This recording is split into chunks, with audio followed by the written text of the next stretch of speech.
25వ కీర్తన మొదటి వచనం నుండి చదువుతాను. యెహోవా నీ దిక్కునకు చూసి నా ఆత్మను ఎత్తుకొనుచున్నాను. నా దేవా, నీ యందు నమ్మిక ఉంచి ఉన్నాను.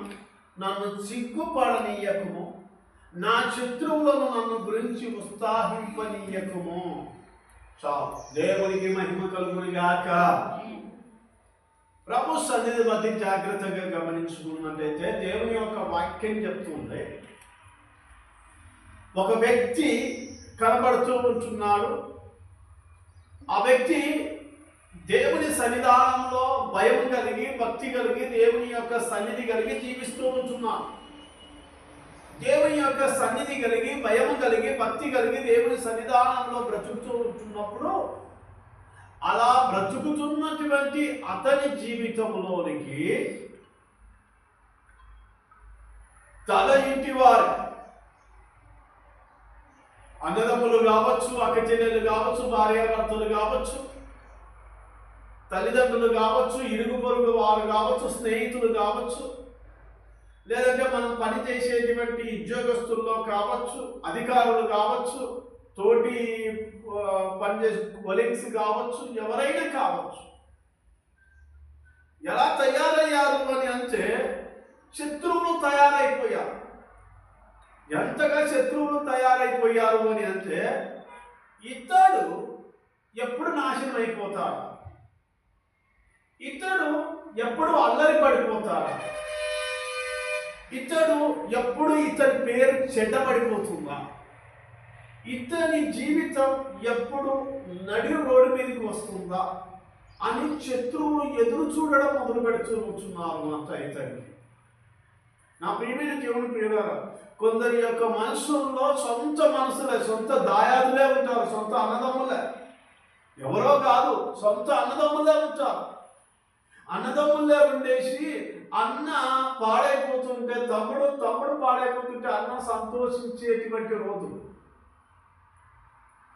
అన్న నాశనం అయిపోవాలని తమ్ముడు నాశనం అయిపోవాలని అన్న, అక్క నాశనం అయిపోవాలని చెల్లెలు నాశనం అయిపోవాలని అక్క చెల్లెళ్ళే సొంతం అక్క చెల్లెళ్ళే నాశనం, ఒకరి నాశనం ఒకరు అవ్వాలని ఎంతగా ఉంటుందంటే లోపల. పైకి మాత్రం మన ఏదైనా ఫంక్షన్ ఉంటే మన అక్క చెల్లెళ్ళు సొంతంగా అన్ని ఫంక్షన్లకు ఉంటారు, అన్నదమ్ములు అందరు ఫంక్షన్లకు ఉంటారు, స్నేహితులు ఉంటారు, భార్య ఉంటుంది, భర్త ఉంటారు. కానీ లోపల మాత్రం ఒకటి ఉంటుంది, ఇలా ఉంటుంది, ఎప్పుడు నాశనం అయిపోతారు. అది చాలా భయంకరం. ఇలాంటి మనుషులను చూస్తే చాలా భయంకరం. అంటే మనతో ప్రేమగా మాట్లాడతారు, మనం ఇంటికి పిలుస్తారు, అన్నం పెడతారు, వారి ఇంటికి పిలుస్తారు, అన్నం పెడతారు, మన ఇంటికి వస్తారు, అన్నం తింటారు. కానీ లోపల మాత్రం ఎప్పుడు నాశనం అయిపోతారా, ఎప్పుడు వీరి జీవితము రోడ్డు మీదకి వస్తుందా అని చెప్పేసి ఎదురు చూస్తూ ఉంటారు. ఇలాంటి నేత్రాలు, ఇలాంటి కళ్ళు ఉంటే మాత్రము మనిషికి భయంకరంగా చచ్చిపోతున్నంత బాధ కలుగుతుంది. నీ సొంత మనసులే, నీ ఇంటి వారే, ఎవరో బయటి వాళ్ళు అయితే అది వేరే కదా. కానీ బయటి వాళ్ళకంటే మొదట ఇంటి వాళ్ళలోనే అది ఉంటుంది. ఇంటి వాళ్ళ తర్వాత బయటి వాళ్ళు, అంటే నీ బంధువులు కావచ్చు, నీ రక్త సంబంధికులు కావచ్చు, నీ వీధిలో కావచ్చు, లేదంటే నువ్వు పనిచేసే కాడ కావచ్చు, ఎక్కడైనా కావచ్చు. కానీ నీ నాశనాన్ని మాత్రం కోరుకుంటా ఉంటారు. నువ్వు ఎప్పుడెప్పుడు అల్లరి పడిపోతావా, ఎప్పుడెప్పుడు నిన్ను అల్లరి చేయాలా. ఒక విధంగా చెప్పాలంటే ఎప్పుడు మృంగుదునా అని పొదల చాటున పొంచి ఉన్నటువంటి సింహంలాగా అలాగ పొంచి మంది ఉంటారు. అలాగే కొంచెం మంది ఉంటారు. నువ్వు నాశనం అయిపోవాలి. అలా నాశనం అయిపోవడానికి ఎదురు చూస్తున్నటువంటి ఇలాంటి మనస్తత్వం కలిగినటువంటి మనుషులు ఉన్నటువంటి ఈ కాలంలో నా ప్రియమైన దేవుని ప్రియులారా, ఎప్పుడెప్పుడు నిన్ను ఇరికిచ్చేద్దామా, ఎప్పుడెప్పుడు నిన్ను అల్లరి పట్టించేద్దామా, ఎప్పుడెప్పుడు నడి రోడ్డు మీదకి నువ్వు వచ్చేస్తావా అన్నట్టుగా ఉంటుంది. ఒకవేళ పొరపాటున ఎవరైనా సరే నిన్ను అల్లరి పట్టిస్తే నీ గురించి కథలుగా ప్రచారం చేసేటువంటి ఒక గుంపు ఉంటుంది. నీ గురించి వివస్థమైనటువంటి ఎంత నీతిమంతులైపోతారో తెలుసా. చుట్టూ ఉన్న వాళ్ళు నీతిమంతులైపోయి ఎన్ని నీతులు చెప్పడానికి వస్తారు అంటే అన్ని నీతులు చెప్పడానికి వస్తూ ఉంటారు. అలాంటి భయంకరమైనటువంటి మనస్తత్వంతో వస్తున్నటువంటి వారిని బట్టి నా ప్రియమైన దేవుని ప్రియులారా, ప్రభు యొక్క సన్నిధానం బట్టి బహు జాగ్రత్తగా ఉండగలరు. హల్లెలూయా.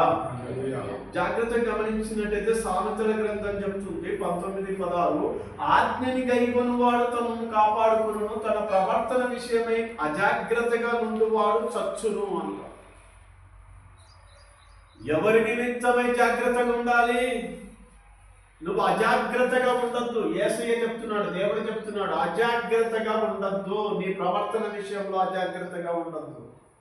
నీ ప్రవర్తన అంతటి చుట్టూ చాలా జాగ్రత్తగా ఉండాలి నీ ప్రవర్తన విషయంలో.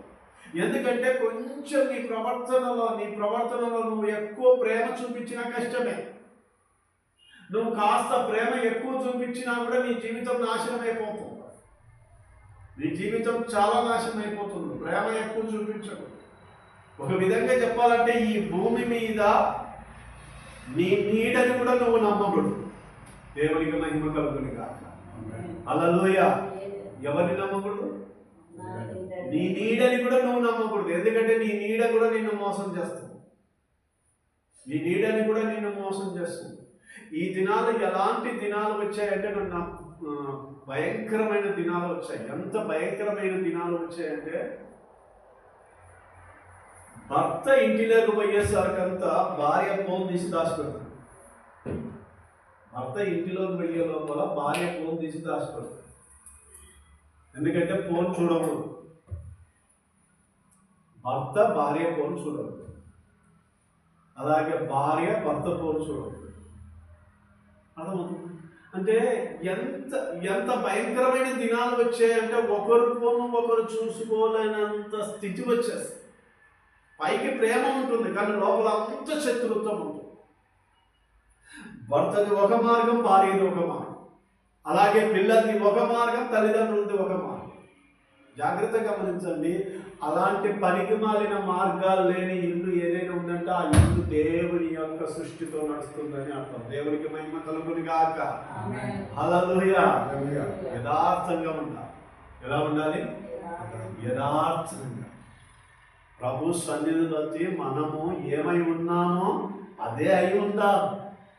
కానీ నీ లోపల జీవితం ఒకలాగా నువ్వు సపరేట్, అందరూ సపరేట్ బ్రతకాలని తెలియని రహస్యమైనటువంటి ఒక చిన్న విషయం దాచిపెట్టడానికి ఇక మిగతా విషయాలు అన్నీ కూడా దాచిపెడుతుంది.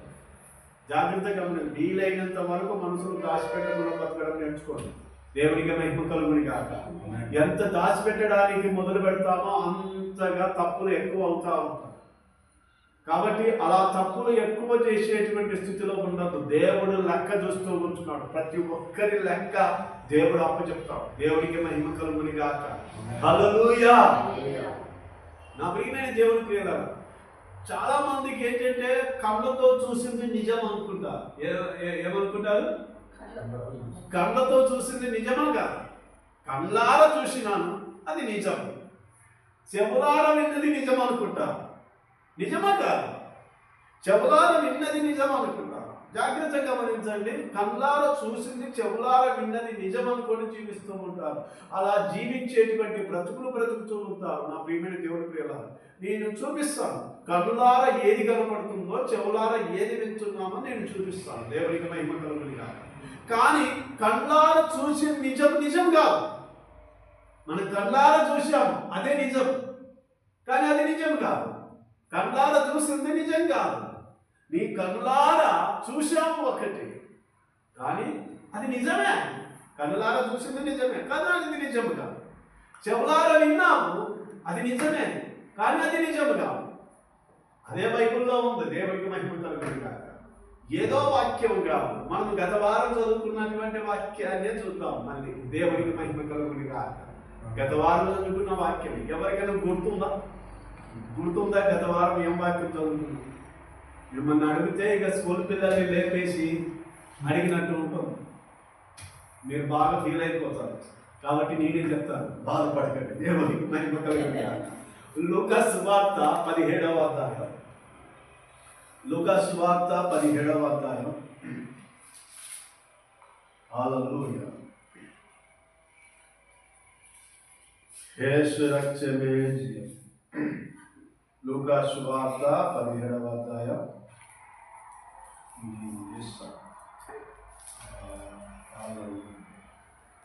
ఏం పర్వాలేదు, మనమే కదా ఉన్నది. కాబట్టి హాయిగా దేవుని సన్నిధిని బట్టి, మహిమకరంగా దేవుని సన్నిధానాన్ని బట్టి వెళ్దాం.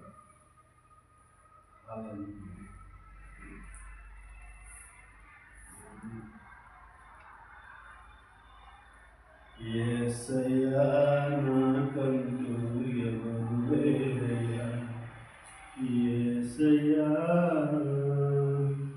నిన్ను నమ్మినే బ్రతుకుచుంటినే. చూడు యేసయ్యా, నన్ను చూడు యేసయ్యా, చేయి పట్టి నన్ను నీవు నడుపు యేసయ్యా. హల్లెలూయా. మంచిది. ప్రభు సన్నిధిని బట్టి లూకా సువార్త 17వ అధ్యాయంలో చూసుకున్నట్లయితే అక్కడ 10 మంది అక్కడ 10 మంది కుష్ఠరోగంతో ఉన్నటువంటి వారు, కుష్ఠరోగులు 10 మంది వచ్చారు. ఎక్కడికి వచ్చారు? యేసుక్రీస్తు ప్రభు వద్దకు వచ్చారు. యేసుక్రీస్తు ప్రభు వద్దకు వచ్చినప్పుడు, ఇప్పుడు మళ్ళీ చదువుతాను, జాగ్రత్తగా వినండి. 13వ వచనం నుండి చదువుతాం. 17వ అధ్యాయం, లూకా సువార్త 17వ అధ్యాయం 13వ. యేసు ప్రభువా మమ్మల్ని కరుణించుమని కేకలు వేసింది. వాళ్ళు 10 మంది కుష్ఠరోగులు ఎవరి దగ్గరికి వచ్చారు? యేసుక్రీస్తు ప్రభు వద్దకు వచ్చారు. వచ్చి ఏమన్నారు? ప్రభువా మమ్మల్ని కరుణించుమయ్యా అని చెప్పేసి కేకలు వేశారు. కేకలు వేసినప్పుడు ఆయన వారిని చూసి, మీరు వెళ్ళి మిమ్మల్ని యాజకులకు కనపరుచుకునుడని వారితో చెప్పారు. వారు వెళ్ళుచుండగా శుద్ధులయ్యారు. ఏమయ్యారు? వెలుచూ ఉంటుండగా శుద్ధులయ్యారు. అంటే యాజకుడికి కనపరుచుకునుడి. ఏమని చెప్పాడు యేసుక్రీస్తు ప్రభువు? కుష్ఠరోగంతో ఉన్నటువంటి వారు వచ్చారు. అయ్యా మమ్మల్ని స్వస్థతపరచయ్యా, మమ్మల్ని ముట్టయ్యా, మమ్మల్ని బాగుపరచయ్యా అని యేసుక్రీస్తు ప్రభుల వారిని అడిగినప్పుడు యేసుక్రీస్తు ప్రభు ఏమన్నాడంటే, ఇక్కడ మీ గ్రామంలో చర్చి ఉంది కదా, ఆ చర్చి వద్దకు వెళ్ళండి, వెళ్ళేసి ఆ సేవకుడికి కనపరుచుకుంటే మీరు శుద్ధులు అవుతారు అని చెప్పేసి చెప్పి పంపించాడు. కనపరుచుకోబోండి అని చెప్పాడు. చెప్తే వారు పరిగెత్తుతా ఉంటే వాళ్ళ పరిగెత్తుతూ ఉంటుండగానే దారిలోనే వారికి బాగైపోయినటువంటి వారు అందరూ గెలుచూ ఉంటే ఒక్కడు మాత్రం నిలబడ్డాడు. దేవునికి మహిమ కలుగును గాక. ఒక్కడు మాత్రం నిలబడ్డాడు. జాగ్రత్తగా గమనించండి. ఆ ఒక్కడు నిలబడినటువంటి వాడు ఒకటి ఆలోచించాడు. ఏమిటి అంటే, ఇక్కడ గమనించండి, 9 మంది వెళుచున్నారు, 9 మంది మాత్రం వెళుచున్నారు. ఒక్కడు మాత్రం నిలబడి వెనక్కి మళ్ళీ చూసి, నన్ను బాగుపరిచింది యేసయ్య కదా,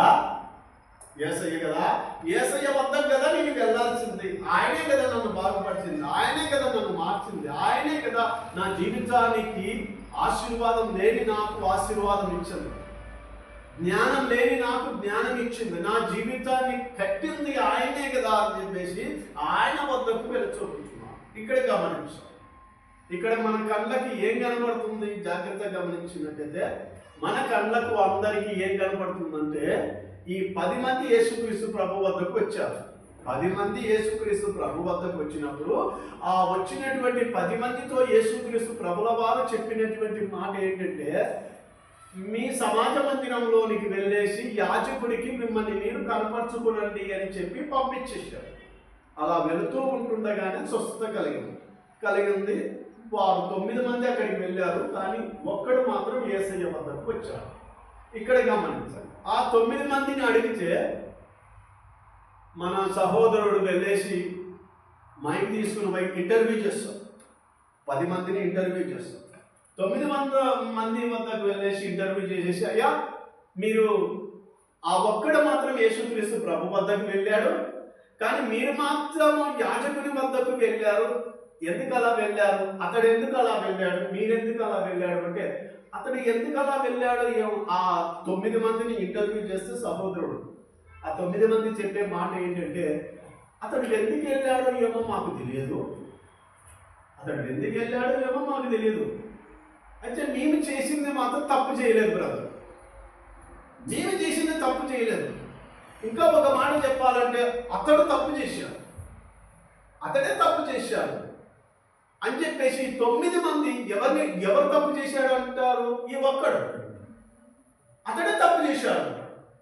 అవు సార్, ఎలా తప్పు చేస్తున్నారు సార్, ఎలా తప్పు చేశాడు సార్ అంటే, చూడండి బ్రదర్, మేమందరం 10 మంది కూడా దోస్తానం ఉన్నాం, మంచి దోస్తానం ఉన్నాం.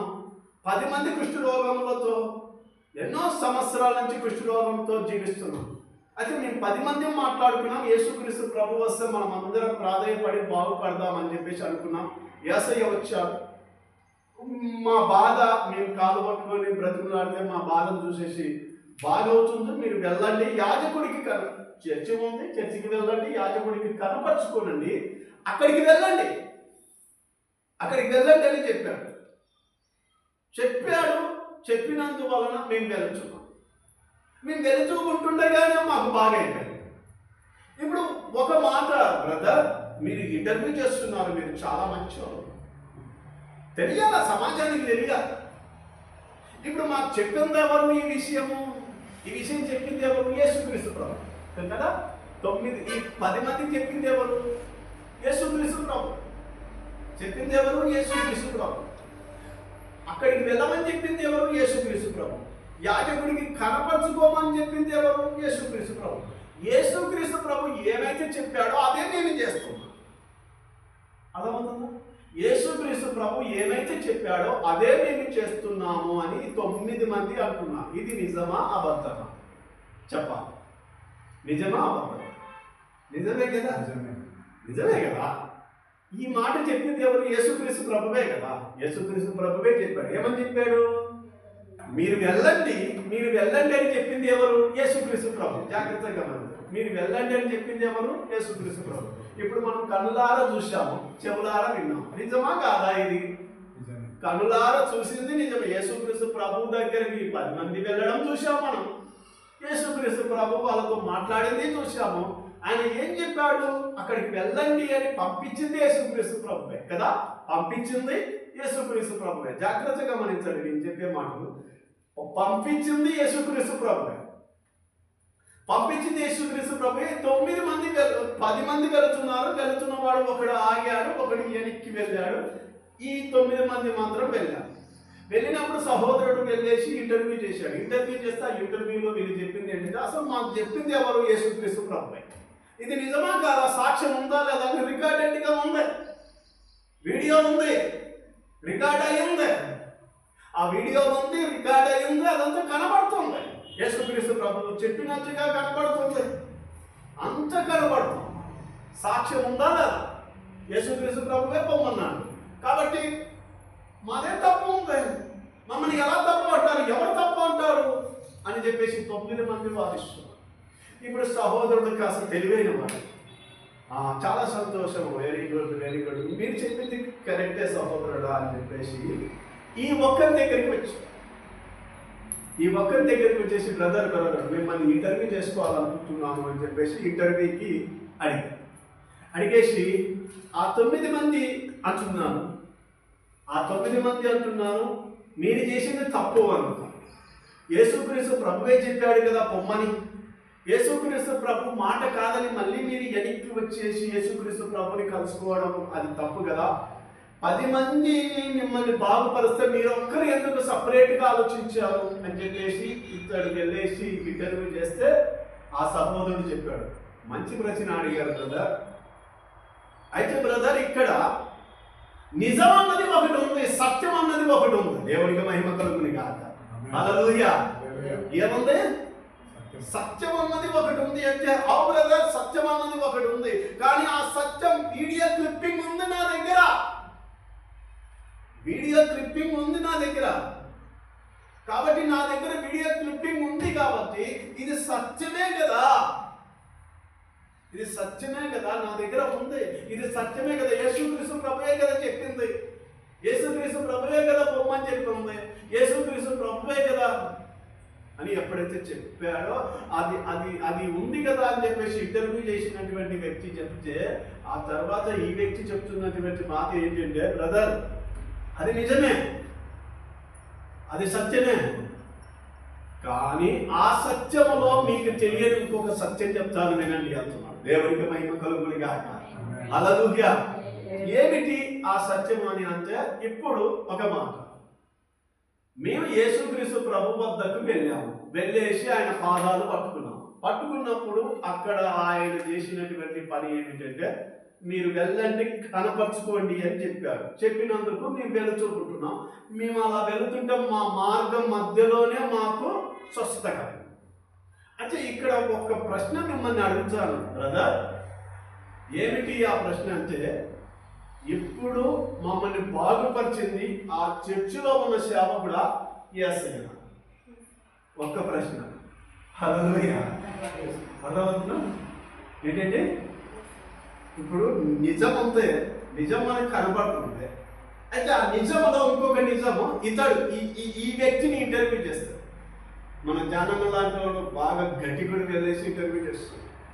సహోదరుడు అన్న నువ్వు కూడా లేదు, మన ఇద్దరం వెళ్ళి ఇంటర్వ్యూ చేస్తామంటే చేస్తుంటే అతడు చెప్పింది ఏంటంటే, యేసుక్రీస్తు ప్రభు చెప్పిన మాట నిజమే, కానీ నేను అలా అలా పరిగెత్తుతుంటే బాగైన వెంటనే నాకు ఒక ఆలోచన వచ్చి ఇద్దరిని నిలబడ్డాను. ఏమిటి ఆయన వెళ్ళొచ్చానంటే, అక్కడికి వెళ్ళమని చెప్పింది ఆయనే, కానీ నన్ను బాగుపరిచింది ఈయననా ఆయన? ఇది ఏంటి, ఇది ఇది ఇది ఏది నిజం అంటే, మన నోటి ద్వారానే, ఇంటర్వ్యూ చేసిన వాళ్ళ నోటి ద్వారానే చెప్పేటువంటి సాక్ష్యం ఏంటంటే, నేను బాగుపరిచింది ఎవరు? యేసయ్యనే. ఏంటి బాగుపరిచింది ఎవరు?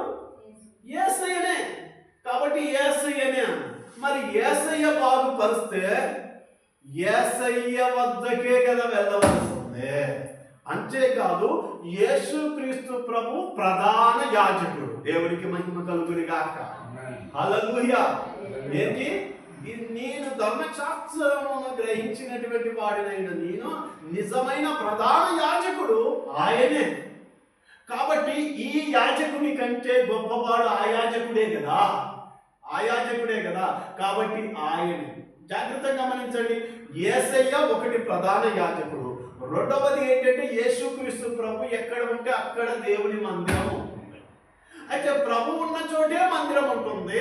ప్రభు ఉన్న చోట ప్రభువే ప్రధాన యాజకుడు. కాబట్టి ఆయనే నిజమైన ప్రధాన యాజకుడు. కాబట్టి ఆ ప్రధాన యాజకుడిని బట్టి కదా నేను వెళ్ళాలి. హెబ్రీయులకు రాసిన పత్రికలో తీయక్కర్లేదు, కానీ హెబ్రీయులకు రాసిన పత్రికలో 13వ అధ్యాయంలో అక్కడ ఉంటుంది, ప్రధాన యాజకుడు ఆయన యేసుక్రీస్తు ప్రభు అని.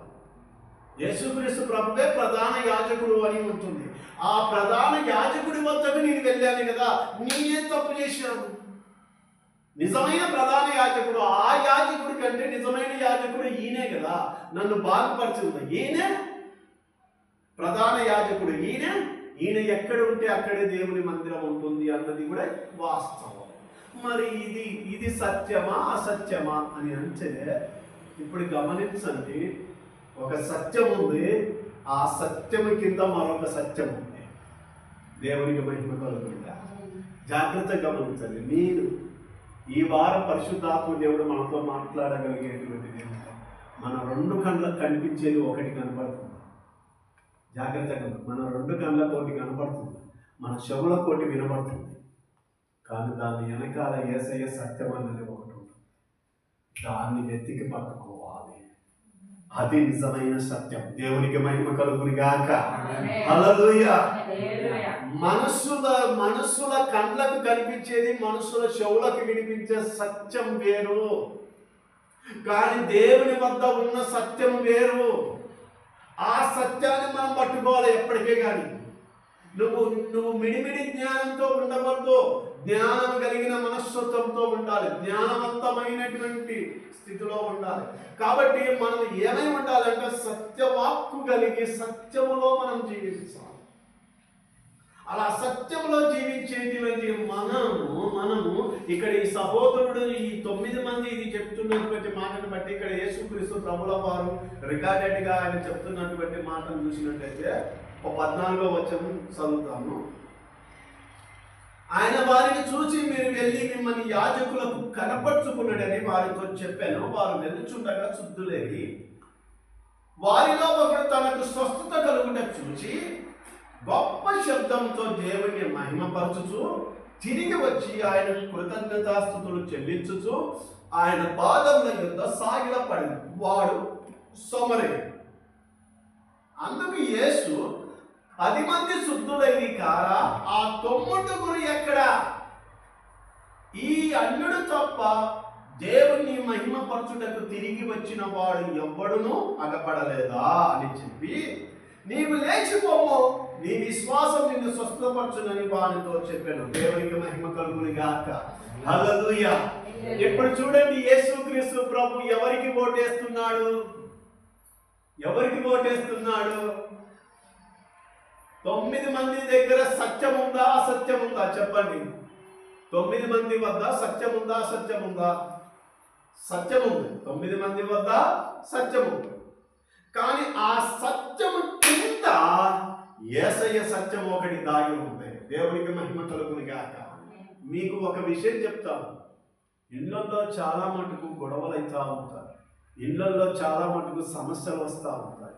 నేను కన్నులారా చూసినన్నా, నేను చెవులారా విన్నాన్నా అని అనేసి మనల్ని మనం మోసపరుచుకుంటూ ఉంటాం. జాగ్రత్తగా గమనించండి. కన్నులారా చూసి చెవులారా విన్న వాటికంటే యేసయ్య సత్యం ఒకటి ఉంటుంది.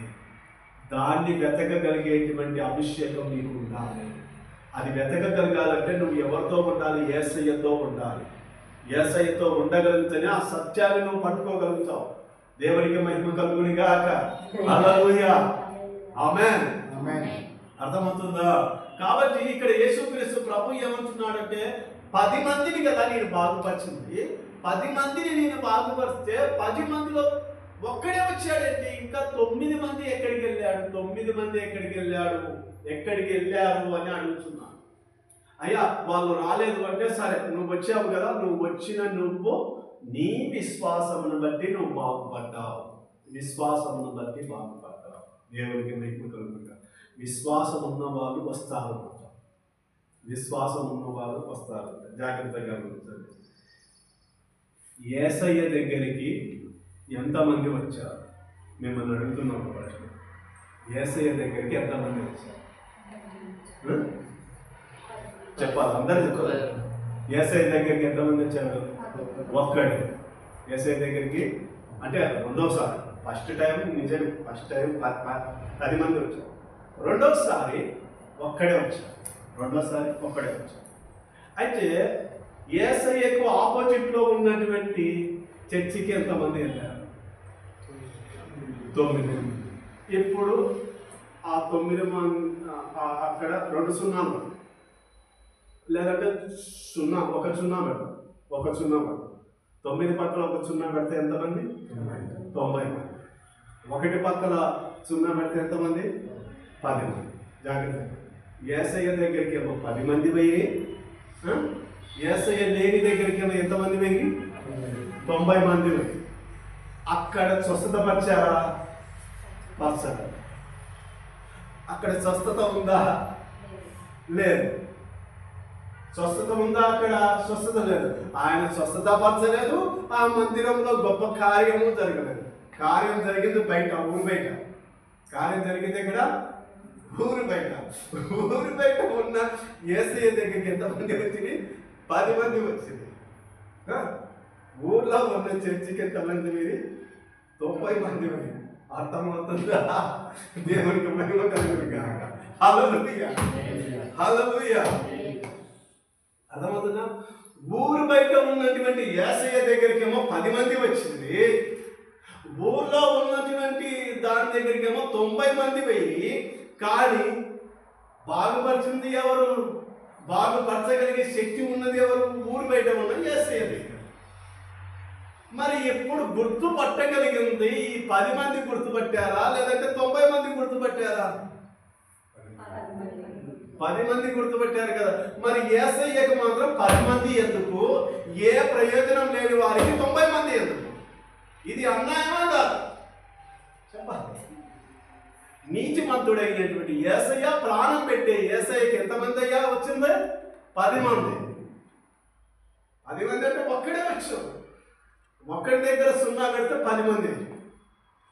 కానీ ఇక్కడ మాత్రం ఏ ప్రయోజనం లేని చోట మాత్రము జాగ్రత్తగా గమనించండి, 90 మంది. 9 మంది ఉన్నాం, 9 మందికి వెళ్ళిపోయి 9 మంది వెళ్ళి కూర్చున్నారు అక్కడ యాజకుడి దగ్గర. ఆ యాజకుడు ఏమన్నా చేశాడా? ఏం చేయలేదు. ఈ లోకమంతా అట్లే ఉంది. ఈ లోకము చూపు ఎలా ఉంటుందో తెలుసా? మంది ఎక్కడ ఉంటే అక్కడే, అంటే గొర్రెదసలా. నిజం గ్రహించాలి. దేవునికి మహిమ కలుగుని గాక. సత్యం ఎలా ఉంటుంది అంటే, సత్యము ఒకలాగా మన కనబడి అక్కడే ఉంది. యేసయ్య దగ్గర ఒక్కడే ఉన్నాడు. ఒక్కడే విశ్వాసం కలిగిన వారు. విశ్వాసం కలిగిన వారే యేసయ్య వద్దకు వెళ్ళగలుగుతారు.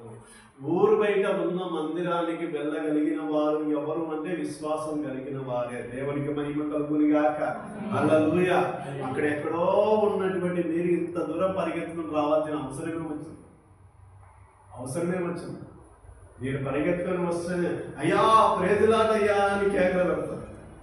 పెట్టినప్పుడు మీరు ఎలా కనపడతారంటే నాకు ఆ వచ్చినటువంటి ఆ ఒక్కడిలాగా కనపడతారు. దేవునికి మహిమ కలుగుని గాక. హల్లెలూయా. అంతమంది ఉన్నారు కదా, వచ్చింది మీరొక్కరైనా అంటే మేము ఒక్కరైనా వచ్చాం, ఏం చేద్దాం, వాళ్ళు రాలేదు. అయితే వచ్చినటువంటి వారితో చెప్పే మాట ఏంటంటే, నీ విశ్వాసమును బట్టి నీకు బాగైతుంది, వెళ్ళండి అంటున్నాడు. దేవునికి మహిమ కలుగుని గాక. హల్లెలూయా. ఏమంటున్నాడు మనతోటి? మీ విశ్వాసమును బట్టి మీకు బాగవుతుంది, ఇంటికి వెళ్ళండి అంటున్నాడు. ఇప్పుడు ఇంటికి మనం వెళుతున్నాం. మన ఇంటిలో మనలో ఏమి బాగలేదో ఇప్పుడు చూసుకున్నాం. మన ఇంటిలో ఏం బాగలేదు? సొంతం ఇల్లు లేదు. అది బాగున్నట్ట బాగలేనట్టే కదా. సొంతం ఇల్లు లేదు. సొంత స్థలము ఉందా? ఏటానీలు లేదు కదా. లేదు. సొంత స్థలం లేదు, సొంత ఇల్లు లేదు. ఇంట్లో మనశ్శాంతి లేదు, సంపాదన లేదు. అన్ని అప్పులోళ్ళు వచ్చి పిక్క తినడమే ఉంటుంది. ఉందా లేదా? అప్పులోళ్ళు వచ్చి పిక్క తినడమే ఉంది, కానీ సంపాదన అన్నది లేదు. ఇలా బాగలేని నీకు విశ్వాసంతో వచ్చిన నిన్ను నా యేసయ్య ఈరోజు అంటున్నాడు, నువ్వు ఇంటికి వెళ్ళు. నమ్మకంగా ఇక్కడికి వచ్చావు కదా, నమ్మకంగా నా దగ్గరికి వచ్చావు కదా. అందరూ పరిగెత్తుకొని వెళ్తున్నటువంటి మంది ఉన్న చోటు కాదు, నన్ను గుర్తుపట్టి వచ్చావు కదా. వచ్చిన నీతో నేను చెప్తున్నటువంటి మాట, నువ్వు ఇంటికి వెళ్ళు. నీ విశ్వాసమును బట్టి నీకు అన్ని జరుగుతాయని చెప్తున్నాను. దేవునికి మహిమ కలుగును గాక. హల్లెలూయా. ఇది సత్యమైనదా అసత్యమైనదా చెప్పాలి. సత్యమైనదా అసత్యమైనదా? మనకు అనిపిస్తుంది కొన్ని విషయాలు మనం చూసినప్పుడు విన్నప్పుడు అది సత్యం వేరే ఉంటుంది. కానీ ఆ సత్యం కింద ఇంకొక సత్యం ఉంటుంది, అది యేసయ్య సత్యమై ఉంది. దేవునికి మహిమ కలుగుని గాక. ఆ సత్యంలో మనం జీవించాలి అంట. దేవునికి మహిమ కలుగుని గాక. హల్లెలూయా. ఇప్పుడు వద్దాము కీర్తనకారుడు వచ్చినటువంటి కీర్తనకారుడు రాసినటువంటి కీర్తన 25వ అధ్యాయము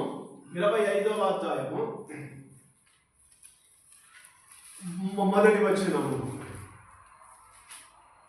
యెహోవా నీ దిక్కునకు చూచి నీ ఆత్మని ఎత్తుకొనుచున్నాను అని అంటున్నాడు భక్తుడు. ఏమంటున్నాడు భక్తుడు? యెహోవా నీ దిక్కునకు చూచి నా ఆత్మని ఎత్తుకొనుచున్నాను. అంటే ఇతని యొక్క పరిస్థితి ఎలా ఉంటుంది అంటే, ఇతడు ఎప్పుడెప్పుడు నాశనం అయిపోతాడా, ఎప్పుడెప్పుడు ఓడిపోతాడా, ఎప్పుడెప్పుడు ఇది అయిపోతాడా అని చెప్పేసి అందరూ కూడా ఉంటున్నారు. నా ప్రియమైన దేవుడు ప్రియులారా, చాలా ఇళ్లలో సొంత భార్యలే శత్రువులుగా ఉంటారు. భర్త ఖాళీ పోతే బాగలేదు, ఖాళీ అయ్యో కాలుతుందా ఉంటుందా, మా ఆయన లేకపోతే అని అనుకుంటేనే వాళ్ళ అమ్మ దగ్గరికి వెళ్ళేసి బాగైంది. వాడు చేసినటువంటి పనులు నన్ను ఎంత బాధ పెట్టిందో తెలుసా? బాధ పెట్టిన దానికి దేవుడే శిక్షేసింది.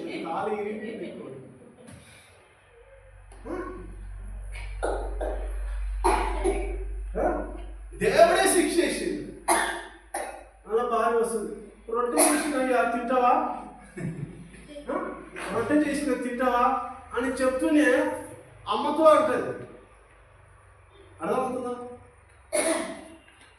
తనకు తెలిసినటువంటి స్నేహితురాలతో చెప్తుంది, నన్ను ఎంత బాధ పెట్టిండు దేవుడే ఖాళీ రగ్గుంచి అని ఎవరు? సొంత భార్య నా ప్రియ. అంటే ఒక విధంగా చెప్పాలంటే ఇది ఎలాంటి బంధము అంటే చాలా భయంకరమైనటువంటి, అంటే ఇద్దరు పక్కనే ఉంటారు కానీ ఒకరి నాశనం ఒకరు కోరుకుంటుంటారు.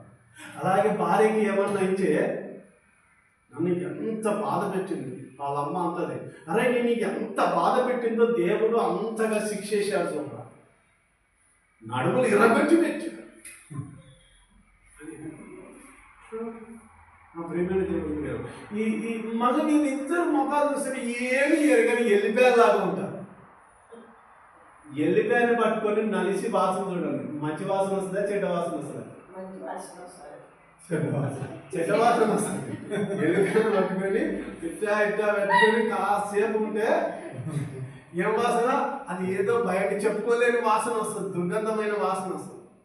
అంటే నవ్వులితే మంచిదే, ఆరోగ్యానికి నవలడం మంచిదే, కానీ ఎల్లిపాయలు తిన్న తర్వాత చూడండి మరి దుర్గంధం వస్తుంది. తర్వాత వచ్చేసి అది ఏడైనా చెయ్యి తెగిన చోట ఆ ఎల్లిపాయలు అసలు పడితే ఏమవుతుంది, పగ్గుమంటది, యాసిడ్ లాగా ఉంటుంది ఎల్లిపాయలు. అర్థమవుతుందా? కానీ పైకి మాత్రం ఎలా కనపడుతుంది తెలుసా? చాలా నిగ ఏమి తెలియదు. అందుకే నేను ఒక పేరు పెడతాను, ఏమి తెలియని ఎల్లిపాయ.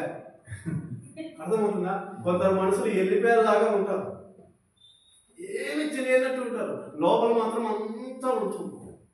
సొంత భార్య పడతారు, సొంత అన్నదమ్ముల, బంధువుల, రక్త సంబంధికుల, ఇలాంటి మనస్తత్వంతో ఉన్నటువంటి వాళ్ళ మనుషులందరినీ చూసి బాధ వేదన కలిగి ఆ బాధను బట్టి ఆ వేదనను బట్టి ఇతడు ఎవరికి చెప్పుకోవాలో తెలియక, ఇలాంటి శత్రువులు నాకు ఉన్నారు, ఇలాంటి వాళ్ళ మనుషులు ఉన్నారు, ప్రతి క్షణం నా నాశనాన్ని కోరుకుంటున్నారని ఎవరికి చెప్పాలో తెలియక దేవుడికి చెప్తా ఉంటున్నాడు మోకరించి.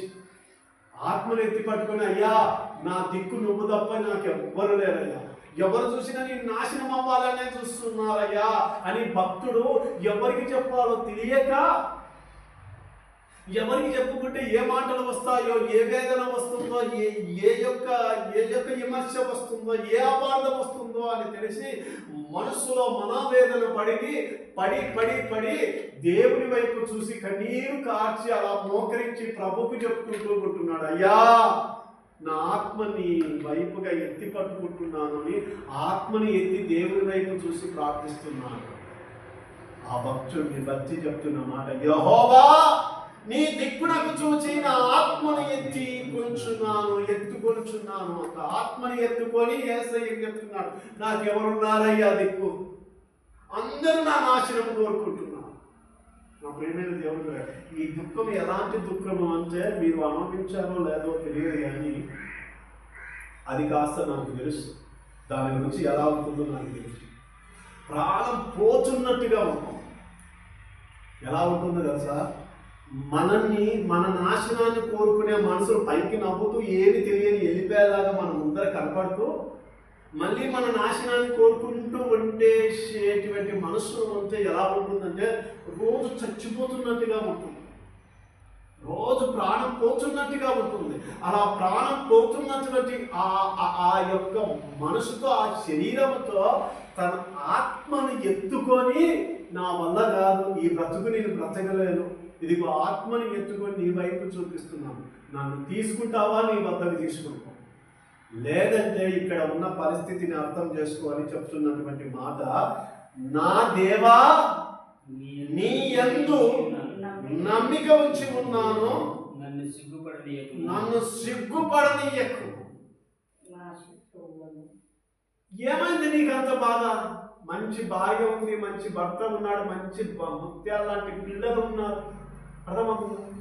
ముత్యాల లాంటి పిల్లలు ఉన్నారు. అవును, నిజమే. మంచి భార్య, మంచి భర్త, ముత్యాల లాంటి పిల్లలు కనబడుతున్నారు. కానీ లోపల మాత్రం ఆ సంతోషము లేదు. నీకేమయ్యా ఇంత బలగా ఉంది, ఇంత అన్నదమ్ములు ఉన్నారు, ఇంత స్నేహితులు ఉన్నారు, ఇంత డబ్బు ఉంది, లేదంటే ఇంత మంచి స్థితిలో ఉంటున్నావు అని అంటారు, కనబడుతుంది పైకి. కానీ లోపల మాత్రం అది ఉండదు. కళ్ళకు కనపడేది నిజం కాదు. జాగ్రత్తగా గమనించండి. మీరందరూ పైకి నవ్వుతూ ఉండవచ్చు, కానీ లోపల మాత్రం వేరుగా ఉంటుంది.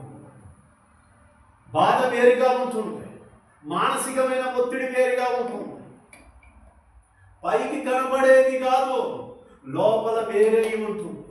ఆ వేరుతో మాట్లాడుతున్నటువంటి మాట, నా దేవా నీ యందు నమ్మిక ఉంచి ఉన్నాను, నన్ను సిగ్గుపడనీయకము. ఏమంటున్నాడు?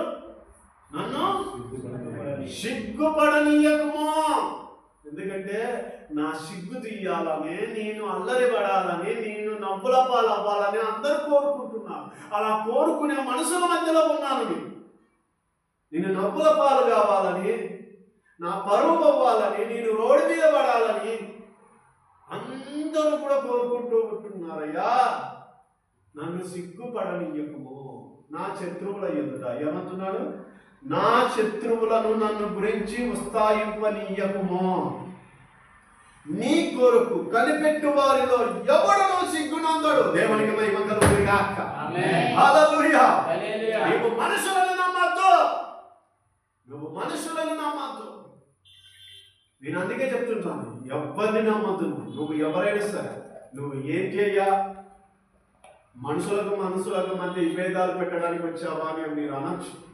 కానీ నా యేసయ్య అంటున్నాను, మీరు సమాధానం రాలేదు కానీ మిమ్మల్ని అసమాధానంతో పెట్టాడు. అంటే తల్లిదండ్రులు నమ్మద్దు, భార్యాభర్తలను నమ్మద్దు, అన్నదమ్ములను నమ్మద్దు అని యేసయ్య చెప్తారు. ఒక విధంగా చెప్పాలంటే ఎవరిని నమ్మద్దు. నీ మీద నువ్వు నమ్మకం కూడా పెట్టాలి. నీ నీడని కూడా నమ్మద్దు. నువ్వు ఎవరిని నమ్మాలో తెలుసా? ఆ దేవుని మాత్రమే నమ్మాలి. దేవునికి మహిమ కలుగును గాక. హల్లెలూయా. ఎందుకో తెలుసా? నీ మీద ప్రేమ ఉన్నవారు కూడా వారి మనస్సులో నీ నాశనాన్ని ఒకవేళ కోరుకుంటా ఉంటాయి. అది కనుక నీకు తెలియనంత వరకు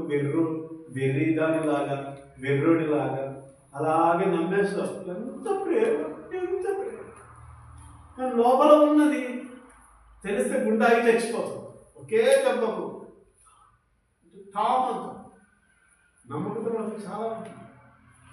కాబట్టి నా యేసయ్య చెప్తున్న మాట కళ్ళకు కనబడే సత్యం కాదు.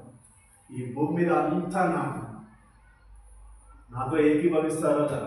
ఏకీభవిస్తున్న వారు చేతులెత్తి దేవునికి స్తోత్రములు చెల్లించారు.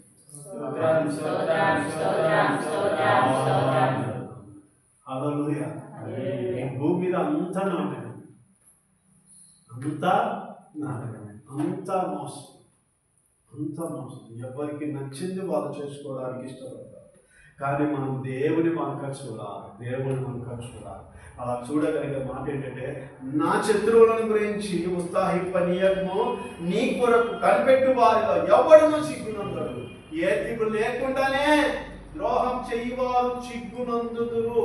కారణం లేకుండానే ద్రోహం చేస్తారు. అంతా చాలా మాత్రం కొన్ని ప్రశ్నలు వస్తాయి. అసలు దేనికి ఏమిటి కారణం? అర్థమవుతుందా? కారణం ఏమిటి? నీ మీద ఇంత పగ పెట్టుకోవడానికి కారణం ఏమిటి సహోదరా అని చెప్పేసి మనం అడిగితే ఆ ప్రశ్నకి సమాధానం ఉండదు మన దగ్గర. అసలు ఎందుకు నా మీద ఇంత పగ అన్నది సమాధానం చెప్పలేనటువంటి ప్రశ్న. హేతువు లేకుండా, కారణం లేకుండానే ఉంటుంది అంట. కారణం లేకుండానే శత్రువులు తయారైపోతారు. వాళ్ళు చెప్తున్నటువంటి మాట, హేతువు లేకుండానే ద్రోహం చెయ్యవారు సిగ్గునందుదురు. కారణం లేకుండానే నీకు ద్రోహం చేసే శత్రువులు సిగ్గుపోరు. వారికి ఒక దినం వస్తుంది. జాగ్రత్తగా గమనించండి. ప్రతి ఒక్కరికి ఒక లెక్క దేవుడు చూపిస్తాడు. దేవుడికి మహిమ కలుగును గాక. హల్లెలూయా. ప్రతి ఒక్కరికి ఎవరి లెక్క వారికి దేవుడు అప్పచెప్తాడు. కానీ నువ్వు మాత్రం ఒకటే దేవునికి అప్పచెప్పుకొని నువ్వు ఉండగలగాలి. హల్లెలూయా. జాగ్రత్తగా గమనించండి. దేవుని మందిరానికి వచ్చిన నీకు విశ్వాసం ఉంటే నీ ఇంటిలో ఏ ప్రాబ్లమ్స్ ఉన్నాయో, ఏ కష్టాలు ఉన్నాయో, ఏ బాధలు ఉన్నాయో, ఏ ఇబ్బందులు ఉన్నాయో, ఆ ఇబ్బందులన్నిటిని దేవుడు మహిమకరంగా ఆస్వాదించడానికి దేవుడు సిద్ధపడి ఉన్నాడు. దేవునికి మహిమ కలుగును గాక. హల్లెలూయా. నా యేసయ్య అంటున్నాడు, విశ్వాసంతో నువ్వు వచ్చావు కదా, విశ్వాసంతో వచ్చిన నిన్ను నా యేసయ్య ఒట్టి చేతులతో పంపించాడు.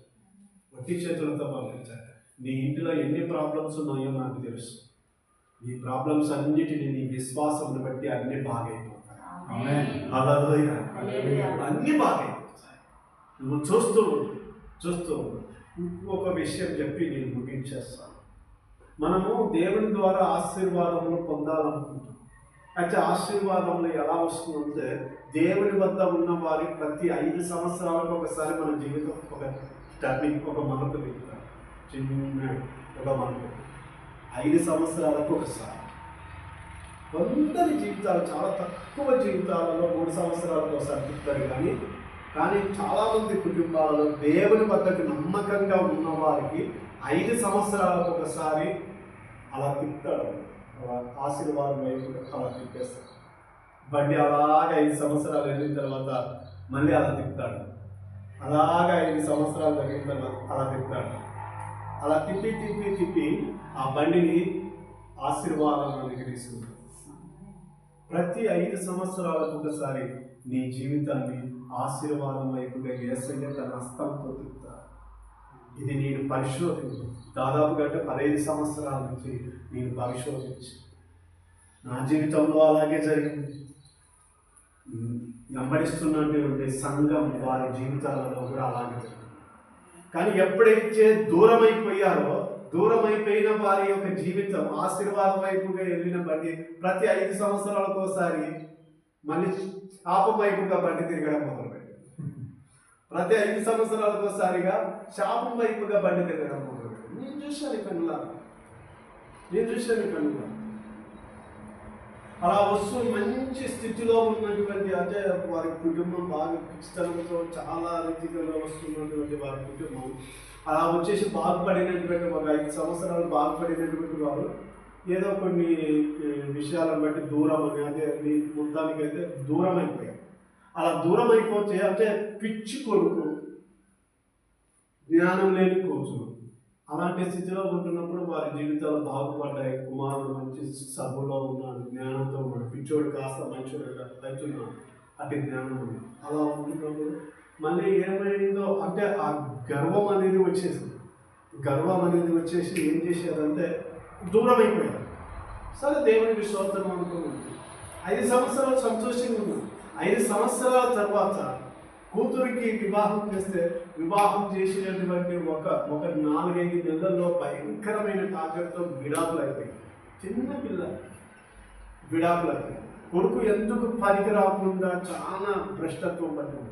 ఒక విధంగా కుటుంబంలోనే అతలాకుతలం అయిపోయింది. ప్రతి 5 సంవత్సరాలకు ఒకసారి శాపగ్రస్తంలోనికైనా నడుస్తుంది బండి, లేదంటే బండి ఆశీర్వాదంలోనికైనా నడుస్తుంది. ఇది వర్జన. ప్రతి 5 సంవత్సరాలకు ఒకసారి. బాగా చూడు మీ జీవితాలలో కూడా నాతో ఉన్నటువంటి పరిచయం. ఇప్పుడు కొత్తగా వచ్చిన వాళ్ళు అంటే ఇంకా కాలేదు, కానీ పాత వాళ్ళకి బాగా తెలుసు. మీ జీవితాలు ప్రతి 5 సంవత్సరాలకు ఒకసారి బండి టర్నింగ్ అయ్యాయి. దేవునికి మహిమ కలుగుతుంది. ఆశీర్వాదం వైపుగా.